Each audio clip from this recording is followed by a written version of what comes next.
everyone, welcome you all. I am Viveka. Today I am going to discuss the topic mandates for formulation of curriculum policy.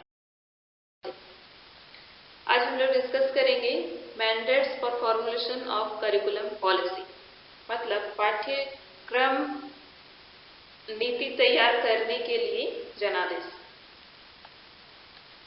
Curriculum policy, पहले मैं देखते हैं curriculum policy को। Curriculum policy वो है जिसमें curriculum से related AIIMS और प्रिंसिपल्स का डिस्कस किया जाता है।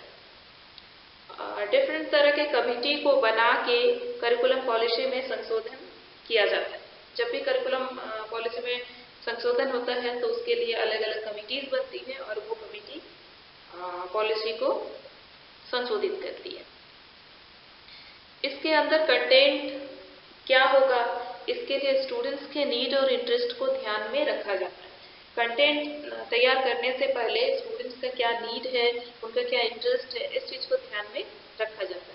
ऐसे बहुत सी बातों के ऊपर विचार किया जाता है, उसके बाद ही जो है करिकुलम को कंस्ट्रक्ट किया जाता है। पाठ्यक्रम के गठन के अंतर्गत पाठ्यक्रम की आवश्यकता का मूल्यांकन, उद्देश्य निर्माण और अन्य भी कोई तथ्य शामिल है। पाठ्यक्रम में वे सभी क्रियाएं सम्मिलित हैं जिनका संबंध बालक के व्यक्तित्व के सर्वांगीण विकास तथा जीवन के साथ है। शिक्षक पाठ्यक्रम की सहायता से अपनी शिक्षण क्रियाओं का संपादन करते हैं, जिससे बालक अनुभव व क्रियाएं करके अपना विकास करता है और अपना निर्धारित लक्ष्य को प्राप्त करता है। शिक्षा के उद्देश्य एवं लक्ष्य की पूर्ति में पाठ्यक्रम का महत्वपूर्ण स्थान है। पाठ्यक्रम में समाज के परिवर्तन के अनुरूप ही परिवर्तन करने पड़ते हैं ताकि बालकों और समाज की आवश्यकताओं की पूर्ति की जा सके। इनमें संशोधन आवश्यक है क्योंकि समय के साथ छात्रों का नीड और इंटरेस्ट चेंज होता है, इसलिए समय समय पर समाज में जो परिवर्तन आता है उसके आधार पर करिकुलम को भी संशोधित किया जाता है। ये जब जैसा बच्चों का नीड, जैसा इंटरेस्ट रहता है उस हिसाब से करिकुलम बनाया जाता है, लेकिन टाइम के साथ क्या है कि सोसाइटी का नीड और बच्चों का इंटरेस्ट भी चेंज होता है।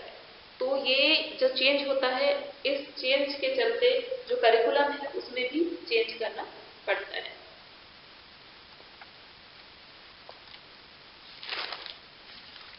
वैसे बहुत सारे पॉलिसीज, कमीशन और कमिटीज है, जैसे बेसिक एजुकेशन जिसको हम लोग वार्धा स्कीम्स भी बोलते हैं जो 1937 में आया था।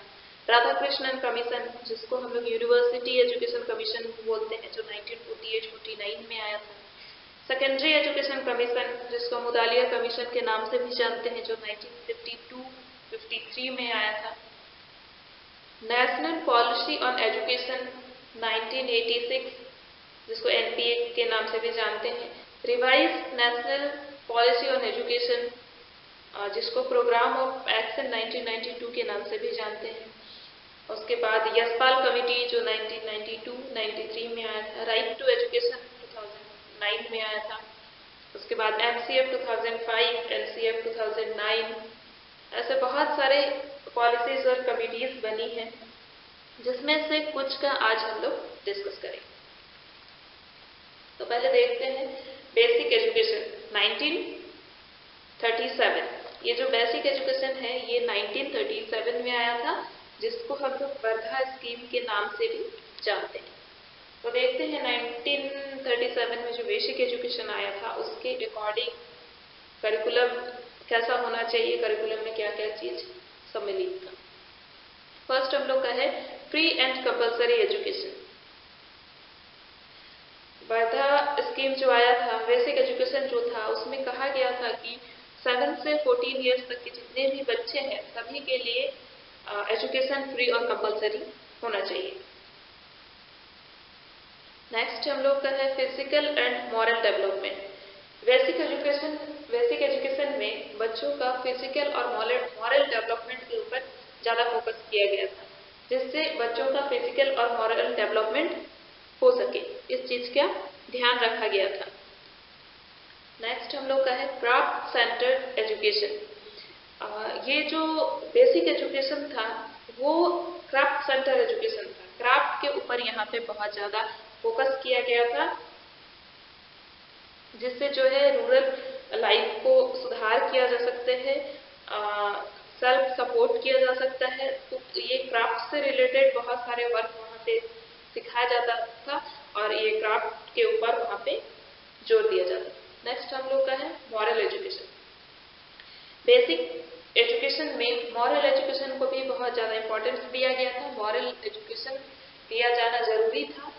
यहाँ पे जो है रिलीजियस एजुकेशन को उतना इम्पोर्टेंस नहीं मिला। रिलीजियस इम्पोर्टेंस का बेसिक एजुकेशन में कोई जगह नहीं था, लेकिन मॉरल एजुकेशन को वहाँ पे इंक्लूड किया गया और उसको इम्पोर्टेंस वहाँ पे मिला। नेक्स्ट इसमें बहुत सारे सब्जेक्ट का भी पढ़ाई होता था बेसिक एजुकेशन के अंदर में। जैसे हम लोग बोल सकते हैं हस्तकला एवं उद्योग, कताई बुनाई, उसके बाद मातृभाषा, हिंदी, व्यावसायिक गणित, सामाजिक विषय का भी पढ़ाई होता था, जिसके अंदर इतिहास, भूगोल ये सारे सब्जेक्ट थे। सामान्य विज्ञान का पढ़ाई होता था, बागवानी, वनस्पति विज्ञान, प्राणी विज्ञान, भौतिक विज्ञान, संगीत, स्वास्थ्य विज्ञान, आचरण शिक्षा, नैतिक शिक्षा, ये सारे चीजों का वहां पर एजुकेशन दिया जाता था। और वहां पे जो सिलेबस था वहां पे 1 से लेके 5 तक के सभी के लिए जो सिलेबस था वो इक्वल सिलेबस। नेक्स्ट हम लोग का है यूनिवर्सिटी एजुकेशन कमीशन 1948-49। इस एजुकेशन कमीशन को हम लोग राधाकृष्णन कमीशन के नाम से भी जानते हैं, जो 1948-49 में आया।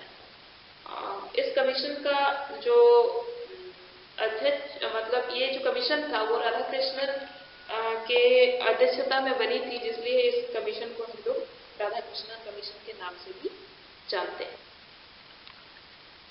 तो ये देखते हैं राधाकृष्णन या फिर यूनिवर्सिटी एजुकेशन कमीशन के अंडर जो करिकुलम सिलेबस था वो कैसा था। फर्स्ट हम लोग का है 3 years under graduate course. Under graduate course should be done for 3 years. Intermediate pass students should be admitted. यहाँ पे बोला गया था अंडर ग्रेजुएट का जो कोर्स होता है उसको 3 years का करने के लिए, मतलब 3 years का अंडर ग्रेजुएट कोर्स होगा और उसमें वही लोग एडमिशन ले सकते हैं जो इंटरमीडिएट पास करके आए होंगे। सेकेंड है हम लोग का coordination between special education and general education. Coordination should be done in general education and special education. यहाँ पे जो जनरल एजुकेशन था और जो स्पेशल एजुकेशन था दोनों के बीच में कोऑर्डिनेशन हम लोग को देखने को मिलता है। नेक्स्ट हम लोग का है minimum 2 years mandatory for research work. जो रिसर्च वर्क होता है उसमें जो शोध कार्य होते हैं उसमें ये मैंडेटरी कर दिया गया था कि मिनिमम जो है रिसर्च वर्क वो 2 साल का होगा। 2 साल से कम समय में कोई भी रिसर्च वर्क नहीं कर सकता है, तो इस चीज का वहां पे उल्लेख किया गया था। ए minimum period of 2 years should be mandatory for research work. Opportunities for research work should be given only to those students who have passed to second class in post graduation class. Those who are interested in the research work and who have the intellectual ability to do research work should be selected at the all India level. यहाँ पे और एक चीज का discuss किया गया था कि जो पोस्ट ग्रेजुएशन में एटलीस्ट सेकंड डिवीजन में पास किए होंगे वही लोग को रिसर्च वर्क करने के लिए परमिशन दिया जाएगा। तो आज हम लोग डिस्कस किए बेसिक एजुकेशन और university education commission. I hope you understood. I will discuss remaining portion in next video. Thank you.